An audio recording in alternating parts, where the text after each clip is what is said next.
ಮೈಸೂರು ಬ್ರಾಂಚ್ನ ಇಲ್ಲಿಗೆ ಶಿಫ್ಟ್ ಮಾಡೋ ಯೋಚನೆ ಮಾಡ್ತೀನಿ.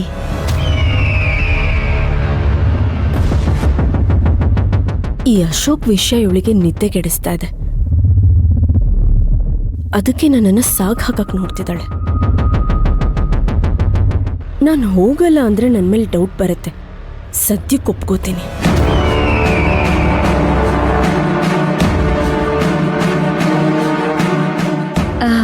ಹಾರಿಕಾ, ಇನ್ನು ಏನು ಯೋಚನೆ ಮಾಡ್ತಿದ್ಯಾ?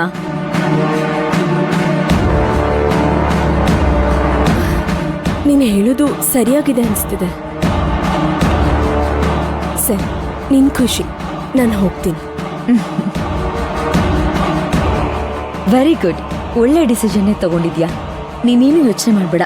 ನಾನು ಈಗಲೇ ಮೈಸೂರು ಯೂನಿಟ್ಗೆ ಕಾಲ್ ಮಾಡಿ ಎಲ್ಲ ಅರೇಂಜ್ಮೆಂಟ್ನೂ ಮಾಡಿಸ್ತೀನಿ. ಸರಿ, ಹಾಗಾದ್ರೆ ಒಳ್ಳೆ ಕೆಲಸನ ಜಾಸ್ತಿ ತಡ ಮಾಡಬಾರ್ದು. ನೀನ್ ಲಗೇಜ್ ಪ್ಯಾಕ್ ಮಾಡ್ಕೊಂಡ್ಬಿಡು. ಡ್ರೈವರ್ಗೆ ಹೇಳಿ ನಾನು ನಿನ್ನ ಅಲ್ಲಿ ಡ್ರಾಪ್ ಮಾಡಿಸ್ತೀನಿ.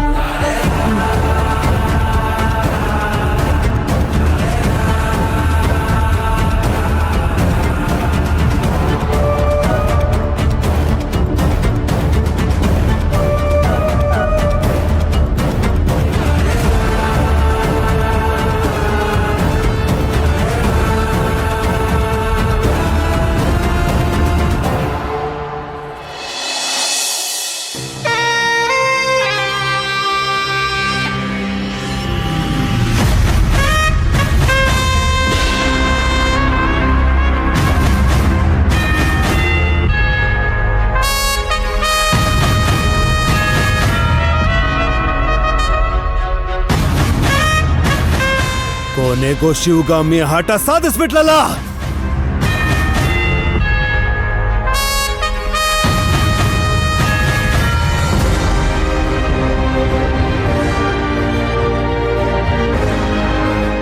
ಅನ್ನ ಮಾಡಿ ಬಡಿಸ್ಬೇಕಾದ್ರೆ ಮಣ್ಣಿಗೆ ಬಿದ್ದಾಯ್ತಲ್ಲ.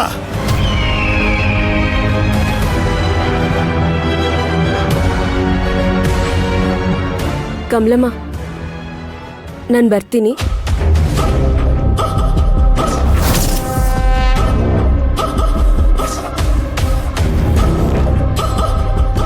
ರೂಪಾ ಅವ್ರೆ, ನಾನು ಬರ್ತೀನಿ.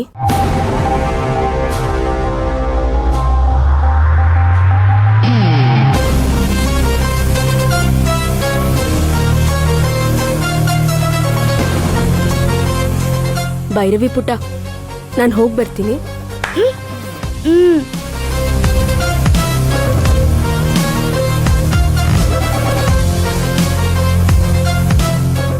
ಯಾಕೆ ಯೋಚನೆ ಮಾಡ್ತಾ ಇದೀಯಾ ಹಾರಿಕಾ?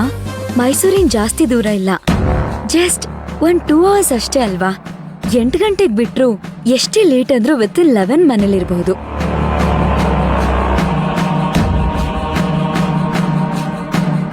ನನ್ನ ನೋಡ್ಬೇಕು ಅಂತ ಅನ್ಸತ್ರೆ ಕಾಲ್ ಮಾಡು, ನಾನೇ ಬರ್ತೀನಿ. ಇಲ್ಲ ಕಾರ್ ಕಳಿಸ್ಕೊಡ್ತೀನಿ, ನೀನೇ ಬಂದ್ಬಿಡು. ನನಗೇನೂ ಅಭ್ಯಂತರ ಇಲ್ಲ.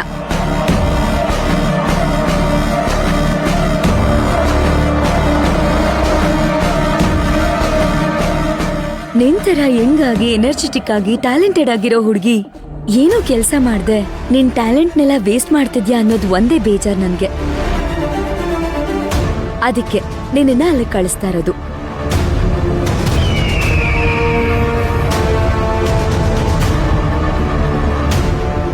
ನನಗಲ್ಲಿ ಯಾರೂ ಪರಿಚಯ ಇಲ್ವಲ್ಲ, ಅದಕ್ಕೆ ಯೋಚನೆ ಆಗ್ತಿದೆ. ನೀನ್ ಈ ಮನೆಗೆ ಬಂದಾಗ ನಿನ್ಗೆ ಯಾರ್ ತಾನೇ ಪರಿಚಯ ಇದ್ರು? ಆದ್ರೆ ಈಗ ನೋಡು, ಈ ಮನೆ ಬಿಟ್ಟು ಹೋಗಕ್ಕೆ ಆಗ್ತಾ ಇಲ್ಲ ನಿನಗೆ. ಹಾಗೆ ಅಲ್ಲೂ ಕೂಡ ಅಷ್ಟೆ.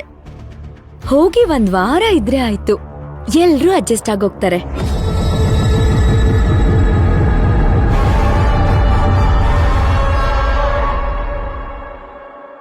ಒಂದಷ್ಟು ಜನ ತುಂಬಾ ಕ್ಲೋಸ್ ಆಗಿರ್ತಾರೆ. ಅವ್ರ ಜೊತೆ ಸಮಯ ಕಳಿಯೋದಕ್ಕೆ ಟೈಮೇ ಸಾಕಾಗಲ್ಲ. ಬೇಕಾದ್ರೆ ನೋಡ್ಕೊ, ನಾನೇ ಕಾಲ್ ಮಾಡಿ ಮನೆಗ್ ಬಂದು 1-2 ದಿವಸ ಇರು ಅಂತ ಅಂದ್ರು ಖಂಡಿತ ನಾನ್ ಬರಲ್ಲ ಅಂತ ನೀನೇ ಹೇಳ್ತೀಯ. ಅಷ್ಟು ಬ್ಯುಸಿಯಾಗಿ ಹೋಗ್ತೀಯ ನೀನು. ನಮ್ ಟೀಮ್ ಅಷ್ಟು ಚೆನ್ನಾಗಿದೆ ಅಲ್ಲಿ. ಕಾನ್ಫಿಡೆನ್ಸ್ ಇಂದ ಹೋಗ್ಬಿಟ್ ಬಾ, ಏನೂ ಆಗಲ್ಲ. All the best.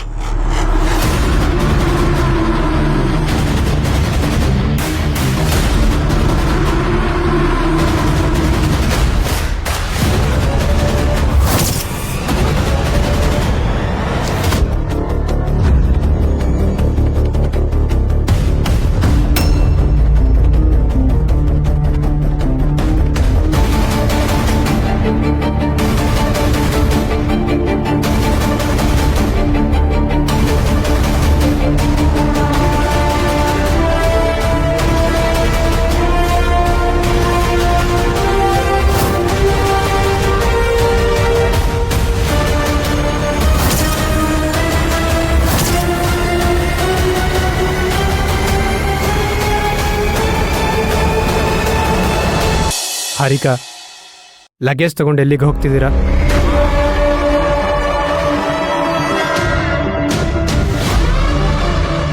ಅಶೋಕ್, ಮೈಸೂರಲ್ಲಿ ನಮ್ ಬ್ರಾಂಚ್ ಇದೆಯಲ್ಲ, ಅದನ್ನ ನೋಡ್ಕೊಳಕ್ಕೆ ಅಂತ ನಾನೇ ಇವಳನ್ನ ಮೈಸೂರಿಗೆ ಕಳಿಸ್ತಾ ಇದ್ದೀನಿ. ಅಲ್ಲ ಶಿವಗಾಮಿ, ಪಾಪ ಮಗು ಇವರು, ಹೊರಗಿನ ಪ್ರಪಂಚನೇ ಗೊತ್ತಿಲ್ಲ, ಅಲ್ಲಿ ಹೋಗಿ ಏನು ಮಾಡ್ತಾರೆ?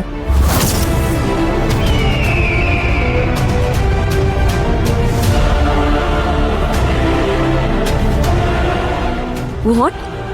ಮಗುನಾ? ಅಶೋಕ್, ಇವಳು ನನ್ ಕ್ಲಾಸ್ಮೇಟು. ನಾನ್ ನಿಮ್ಮನ್ನ ಮದ್ವೆ ಆಗಿದ್ದ ಟೈಮ್ಗೆ ಇವಳು ಯಾರನ್ನಾದ್ರೂ ಹುಡ್ಕೊಂಡ್ ಮದ್ವೆ ಆಗಿದ್ರೆ ಇಷ್ಟೊತ್ತಿಗೆ ಇವಳಿಗೂ ನಮ್ ಭೈರವಿ ಪುಟ್ಟನ್ ತರ ಒಬ್ಳು ಮಗಳು ಮಗನೋ ಇದ್ದಿರೋರು.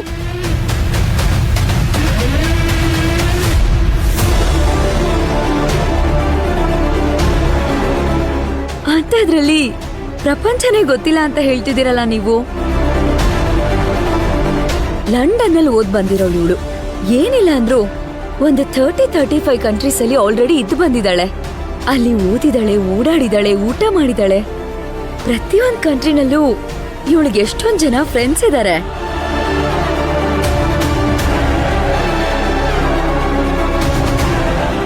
ಇವಳು ಬೇಕು ಅಂತಂದ್ರೆ ಒಂಟಿಯಾಗಿ ಇಡೀ ವರ್ಲ್ಡ್ನೇ ಸುತ್ಕೊಂಡ್ ಬರ್ತಾಳೆ.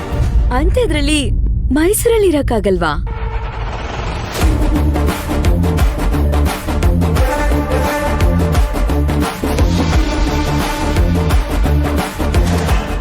ಸರಿ ಆಯಿತು, ಇದ್ದಕ್ಕಿದ್ದ ಹಾಗೆ ಮೈಸೂರಿಗೆ ಕಳಿಸೋ ಅವಶ್ಯಕತೆ ಏನಿತ್ತು?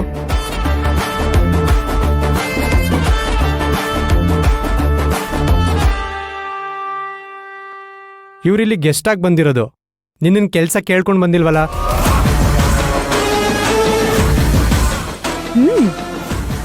ನನಗ್ ತಾನೇ ಗೆಸ್ಟ್ ಆಗಿ ಬಂದಿರೋದು. ಬೈ ದ ವೇ, ಎಷ್ಟ್ ದಿವಸ ಅಂತ ಹೀಗೆ ಗೆಸ್ಟ್ ಆಗಿರ್ತಾಳೆ ಹೇಳಿ? ಅವಳಿಗೂ ಅವಳದೇ ಆದಂತ ಒಂದ್ ಕೆಲ್ಸ ಬೇಡ್ವಾ? ಅವಳಿಗೊಂದ್ ಜೀವನ ಬೇಡ್ವಾ?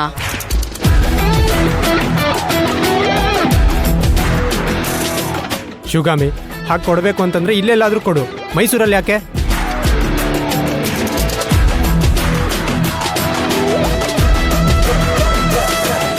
ಅವಳು ಇಲ್ಲೇ ಇದ್ರೆ ನಮ್ ಮೇಲೆ ಡಿಪೆಂಡೆಂಟ್ ಆಗಿರ್ತಾಳೆ. ಅವಳಿಗೆ ಅಂತ ಅವಳು ಸ್ವಂತವಾಗಿ ಒಂದು ಬದುಕನ್ನ ಕಟ್ಕೋಬೇಕು ಅಲ್ವಾ? ಅವಳಿಗೆ ತನ್ನವರು ಅಂತ ಯಾರಾದ್ರೂ ಬೇಕಾಗಲ್ವಾ?